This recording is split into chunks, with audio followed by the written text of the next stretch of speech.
Sono Paola Zamboni, responsabile del coordinamento donne della CISLA di Verona e vorrei presentarvi Spazio in Ascolto per il contrasto delle molestie e violenze nei luoghi di lavoro.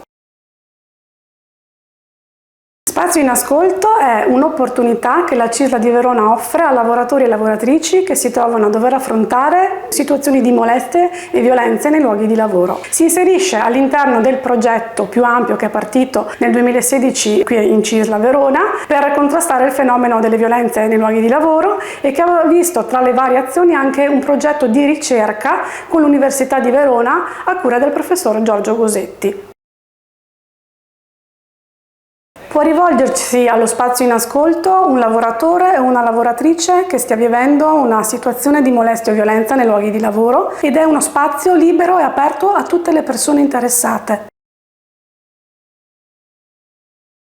Allo Spazio in Ascolto si accede tramite un numero di telefono attraverso il quale si può parlare con una delle nostre operatrici e poi fissare un colloquio di orientamento per poi capire insieme quale potrebbe essere il percorso più adatto che la persona, il lavoratore o la lavoratrice si sente di poter intraprendere per affrontare la propria situazione. È anche vero che poi il sindacato ha al proprio interno una serie di uffici che può supportare tutto questo percorso e ovviamente abbiamo anche un collegamento con quello che già esiste sul territorio veronese per supportare ulteriormente il percorso che il lavoratore o la lavoratrice vorrà intraprendere.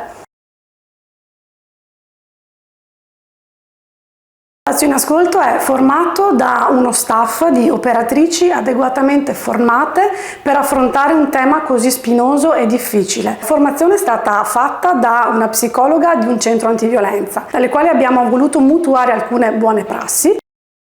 Se ti riconosci in questa situazione, chiamaci con tutta la serenità che ti è possibile e troverai di sicuro una persona attenta e in grado di ascoltarti e di condurti nel tuo percorso.